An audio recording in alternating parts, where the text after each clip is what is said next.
Welcome back to another video. Today we're going to be talking all about fishing for walleyes on Mille Lacs Lake through the ice, and we're going to share a number of tips for you that'll help you catch more fish on Mille Lacs. I love Mille Lacs. Mille Lacs is just down the road from me. I'd consider it to be like my hometown lake. So we're going to kick this video off, and I'm going to share 3 tips that I think are somewhat unique to Mille Lacs that'll help you catch more fish. Tip number 1, let's talk a little bit about presentation. And for me, just based on the conditions of Mille Lacs, the fact that it has a lot of clarity, the fact that there's a lot of fishing pressure, and at least right now, the fact that there's a lot of forage in the lake, I tend to like to go to jigging spoons and presentations that are a little bit more finesse, especially as we get into the middle of the day, but we'll talk about that a little bit later. But as far as my spoons go, I like to go a little bit smaller, 1/8 ounce. Sometimes I'll even downsize smaller than that, down to like a 3/32 or a 1/16 ounce, and just like a tiny little, you know, just the head of a minnow head underneath it. So I've also seen times when you actually want a bait that doesn't have rattles. Sometimes a rattle can be too much, sometimes a glow stick can be too much, sometimes just that extra loudness and obnoxiousness that will sometimes help you catch fish on places like Red Lake. Sometimes that will hurt you on Mille Lacs, but of course when the bite is good, you know, a lot of that stuff is game on as well.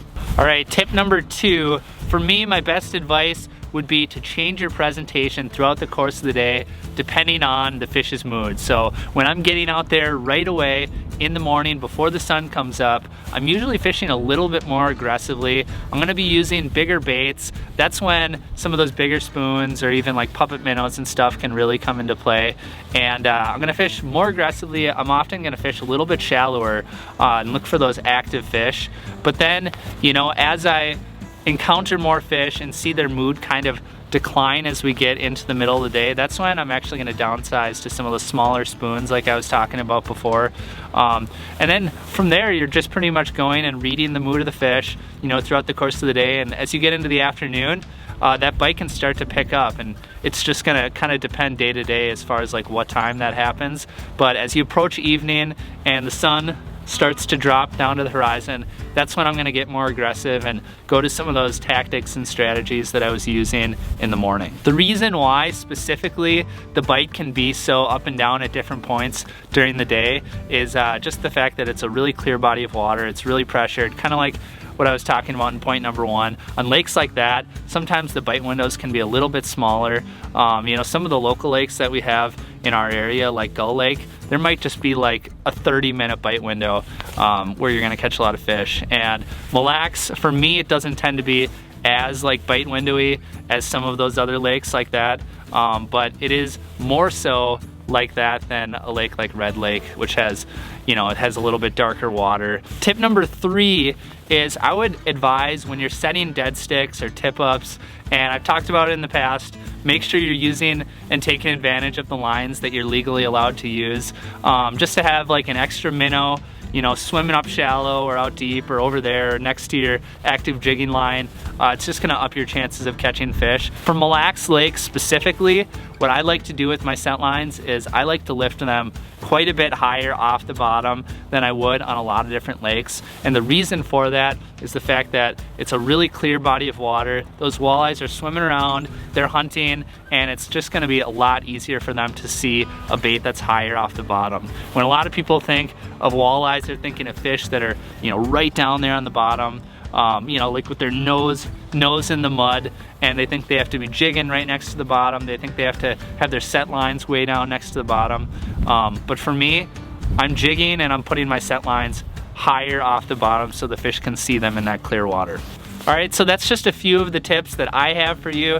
Now I'm gonna pass it along to Brad Hawthorne, who guides every single day out on Mille Lacs, and he's chasing those walleyes from first ice until they close the season at the end of February, and he's gonna share a few tips right now. Hey guys, one of the major mistakes people make when fishing Mille Lacs is not utilizing those bright zappy colors. So those zappy colors, UV pinks, oranges, greens, things like that, where you'd naturally think upper Red Lake, Lake of the Woods, they work extremely well on Mille Lacs. The UV pink, UV green is one of those staples in my box that work all the time on Mille Lacs, even during the day, bright sunshine, easy light penetration through the ice with only that much snow. Like, the underwater world is lit up. Those UV colors absolutely, at times, shine above anything else on Mille Lacs. The other one is, be sure to always take a look at your hooks.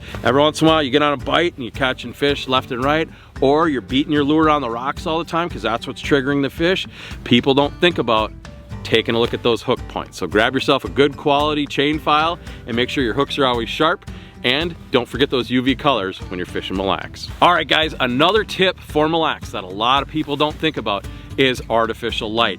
You know, those perimeter lights on all the houses, you know, they are bright and they do light up the snow, which I noticed this with my AquaView last year. When I'm looking up, even in 20, 30 feet of water, I can see that illumination of my fish house above there. So I keep the lights, the outside perimeter lights off, I keep the inside lights dimmed down, and you will see your catch rate improve significantly. These fish aren't scared to come underneath the house now. So if you eliminate the artificial light, you give the fish a place to go. People forget about all the different bottom types we have. Early season on Mille Lacs, I like making a lot of noise.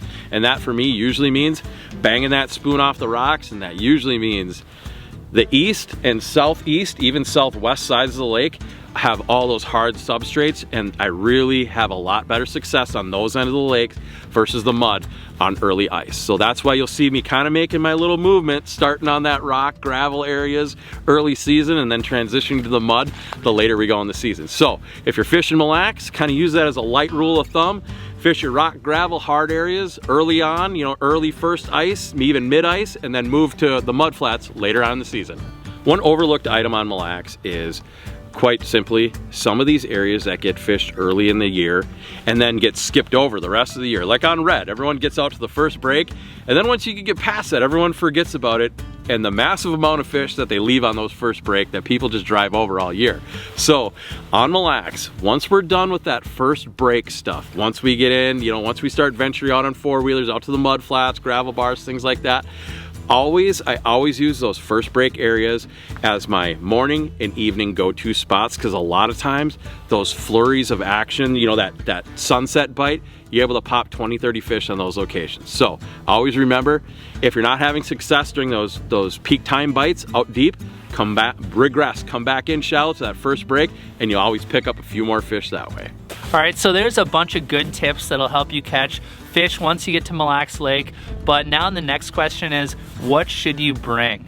And that's where Northland specifically threw together some kits with some different baits and some different accessories that if you're heading up to Mille Lacs Lake or heading down to Mille Lacs Lake or east or west or wherever you're coming from, you know that you have the best lures and you don't have to go through and hand pick and know that you have the right ones. And I do know that, you know, those guys have fished on Mille Lacs Lake a bunch, and I know that they've also consulted guys like Brad for advice for baits. So the big question is, what is in the kit? So you have a tackle box, one of these cool old school Northland tackle boxes. And then you also have one of those sticker rulers and a bait clipper in here. And then as far as the baits go, there's a bunch of baits in there in this particular kit, but I'm just gonna run through a couple of them a few of them right now. You have the Macho Minnow right here, and that is in UV pink, and pink is like, it can be a really, really good color on Mille Lacs. Another option right here, you have the new glass buckshot, and this particular bait is in the 1/8 ounce size. Like we were talking about earlier, you know, you're gonna tend to want to downsize a little bit more on Mille Lacs. And this is a great bait when you're kind of fishing in that early morning period and you want to make a little extra noise. Another one right here is the Forage Minnow Spoon, and this for me is like a serious go-to on Mille Lacs. Just the fact that it's got a really thin profile, it does not have rattles, so it's going to be really finessey. And then you also have the Forage Minnow Jig, which is kind of similar to the Forage Minnow Spoon, but instead of a treble hook, it just has that single hook. And where I like to use this is I like to put it underneath my dead sticks. I also like to use it as a jigging spoon, and I'll just put the minnow right on the hook and kind of fish it close to the bottom and slowly raise it up, drop it back down. Next up, we have the Bro Bug Spoon, and the Bro Bug Spoon is another good one on Mille Lacs, just based on the fact it's got a nice slim profile. And on the opposite end of the spectrum, we have the Buckshot Coffin Spoon. And when you want a spoon that's gonna be loud and aggressive and move water, that's when I'll bust out the Coffin Spoon. In the morning, in the evening, this is gonna be a beta choice for me. And last, but most certainly not least, is the old school Buckshot, 1/8 ounce Fire Tiger, of course. This is just like a all-in-all fish catcher, and actually this exact bait is probably what I've caught more walleyes in Mille Lacs with than anything. So that right there is what will be in the box and in the kit. You got the tackle box, you have the ruler, you have the line clipper, and then you have a bunch of different baits. More than what I just showed you, but I just wanted to show you the different categories of spoons that they have in there. If you're looking for more information on the kit, you can head over to northlandtackle.com, go to ice fishing, click on kits, and you'll see it there. And if you enjoyed this video and you learned something, make sure to hit that little red subscribe button down below, because we have a lot more awesome stuff coming in the future. I hope you have success on Mille Lacs Lake if you're heading out there. And as soon as we get good ice here, I will definitely be fishing it on those first few days. So maybe I'll even see you out there. But until next time, I'll see you in the next video.